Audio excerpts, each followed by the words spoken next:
Okay, YouTube, I'm back. This is a complete setup of the JD Squared Model 32 tubing bender. Just got it put together.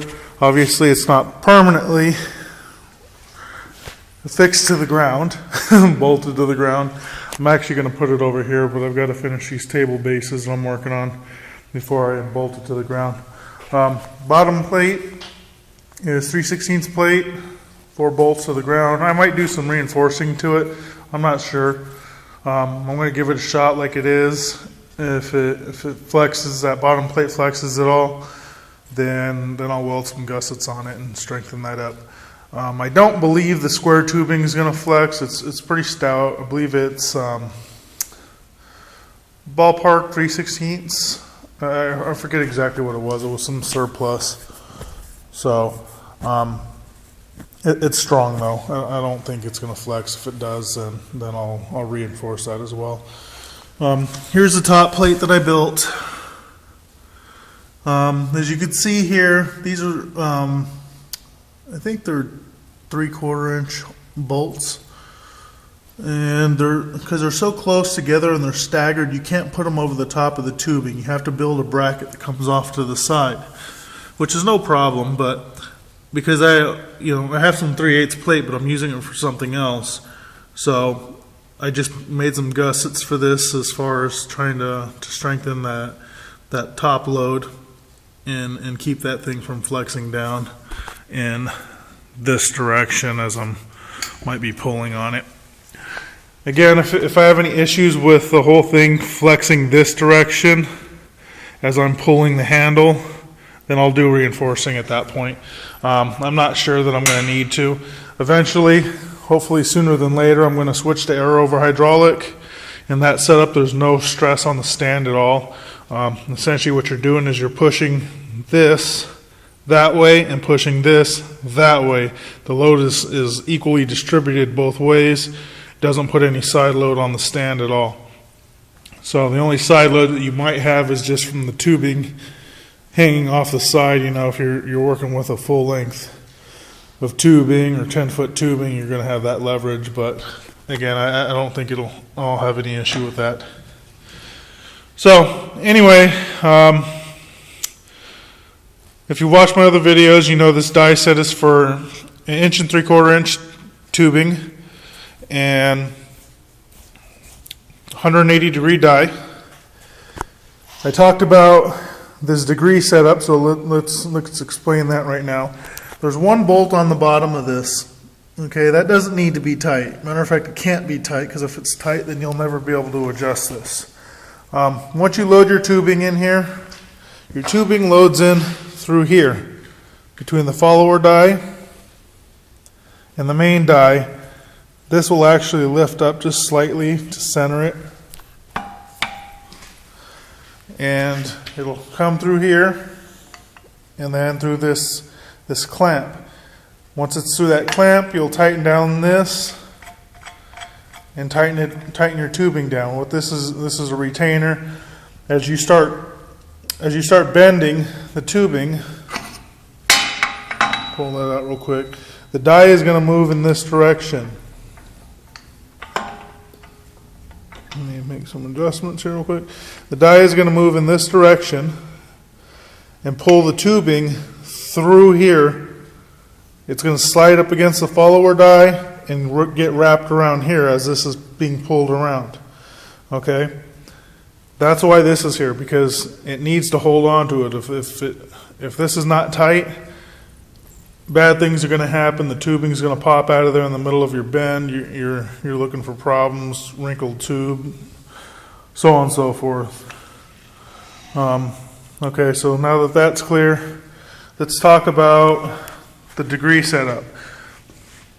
So as soon as you get the tubing in here and cinched down properly, you're going to start pulling this to pull the tension and pull all the slack out of the tube, out of the bender. Once it's tight and just about ready to the point where it's ready to actually start bending the tubing, you're going to come over here and you're going to grab this and you're going to just turn this.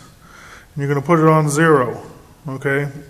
That's always going to change. Okay, that's why this needs to be loose, because you might set it at 0, go underneath and tighten that, and what's going to happen is the next time you put a different die set in there or whatever, this is all going to be off. You're going to have to go back underneath and loosen it. So just keep it snug. Hand tight, I guess, is fine. What I might end up doing is trying to find me a lock washer, a nylon lock washer, or not lock washer, lock bolt, lock nut, and put that on there so that it can keep a certain tension on there without it backing off. That's something that JD2 might be interested in doing. Hello? Anyways, this rod looks like welding filler rod. It was straight when you get it. You put it in here, pinches between the washer and here. There's actually a little groove cut into it, into the die set. Bring it down, bend it however you want to bend it. There's no proper way to do this. However you want to bend it to where it points over here at the degree ring. You know, I'm probably going to cut this right here, and you know, and do it however the hell you want to do it. There's no rules to that. Okay.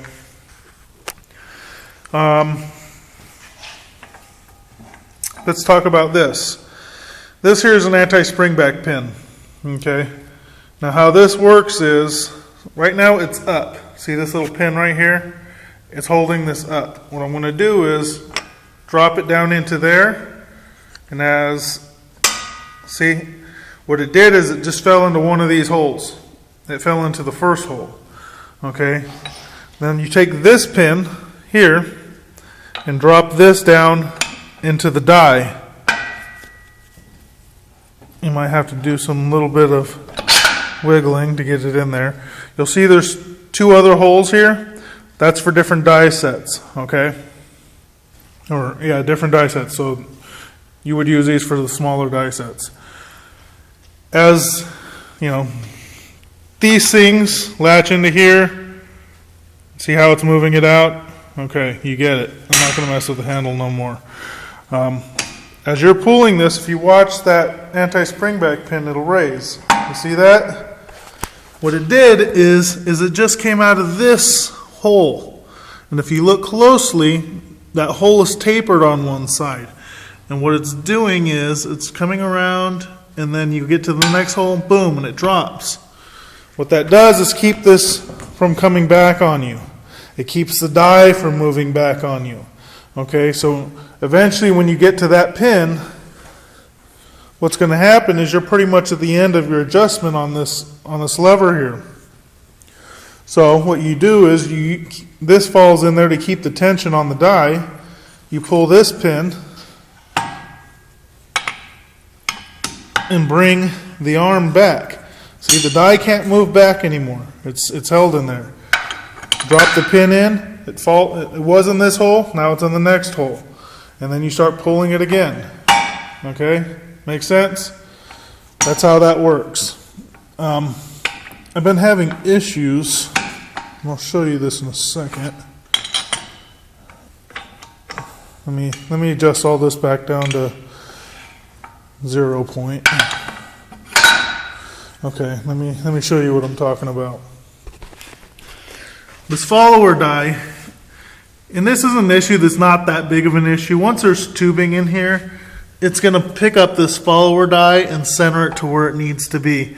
But right now, what's happening is when I pull this arm out, the die fell. See that? And it won't let me retract it. I'm having to pick the die up. Now, there's a pin. I don't know if you could see that. Right there. You can kind of see it. Let me get a different angle here.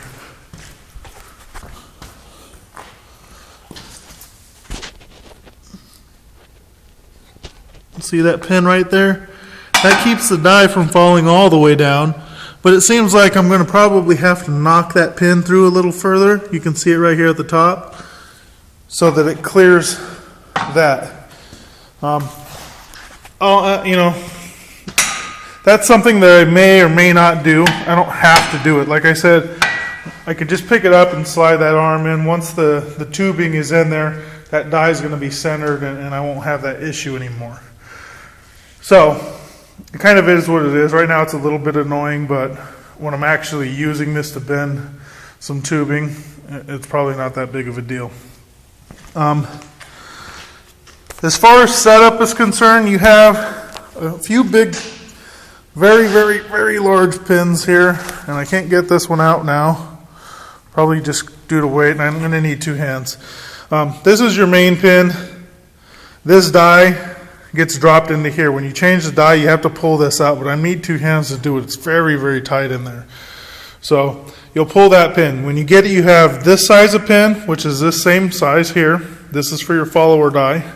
I'm going to show you something here real quick. I'm going to regret this because I'm not going to be able to put this back with one hand. On your follower die, you'll see here it says top, and it says hole 5, if you can read that.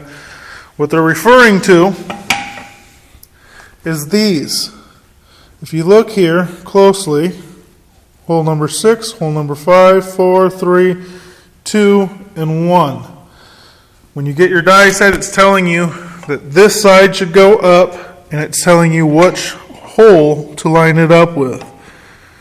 Okay, now I'm going to probably fight with this a little bit because, again, I need two hands to do this. So bear with me while I deal with that. Okay, it's in there. This pin, same size, same length, everything. Okay, this pin is the shortest pin that you have. It goes in here. It's the same diameter as this, but it's shorter. So, and that goes right there in the retainer.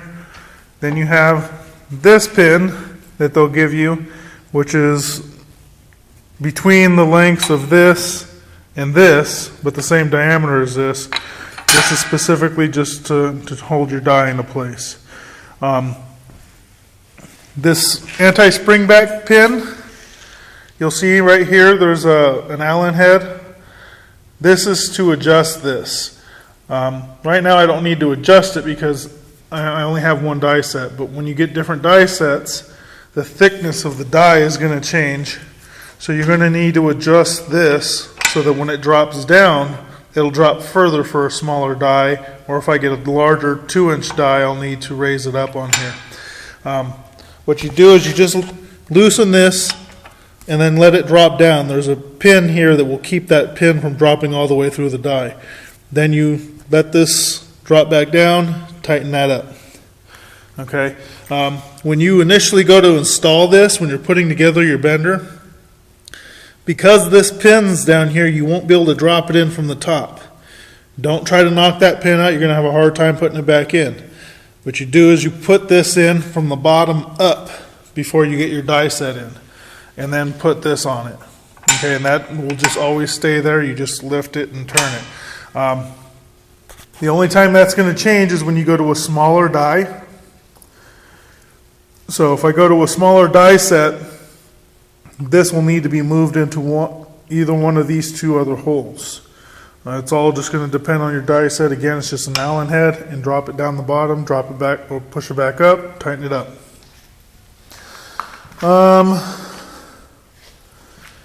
Yeah, that's pretty much it.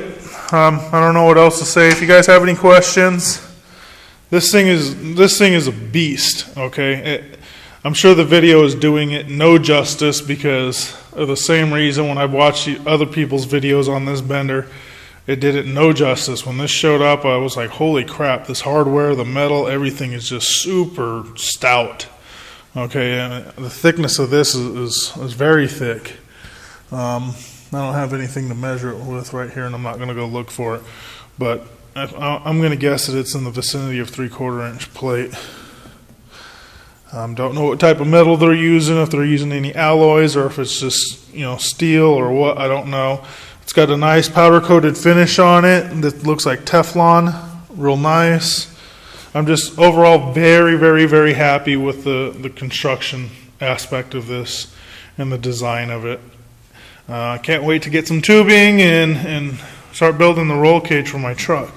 That's going to be a fun project, and I'll actually keep you guys posted, not I'm gonna try to get a better setup. I've got another camera. My computer right now is on its last leg, so it's not able to I'm not able to edit any video down. But maybe I'll figure something out. So I'm going to try to set up a camera, or maybe I can do some time lapse and show you guys the actual process of me building that roll cage. We'll see how that goes, though. Yeah, that's it. Check out the description. There'll be the link to JD Squared's website. There'll be a link to my Facebook page. Go over there, show your support. I post pictures and things like that. I'm very active on that. And, yeah, show me your support. Like, comment, subscribe, send me a message on YouTube, whatever. I'm trying to get this channel a little bit more active. I've got about 60 videos up right now. Some of them are tools, builds, build projects, other things, some four-wheeling videos on there, so on and so forth. Again, just subscribe, comment, and like, show your support. Thank you very much, and talk to you guys later.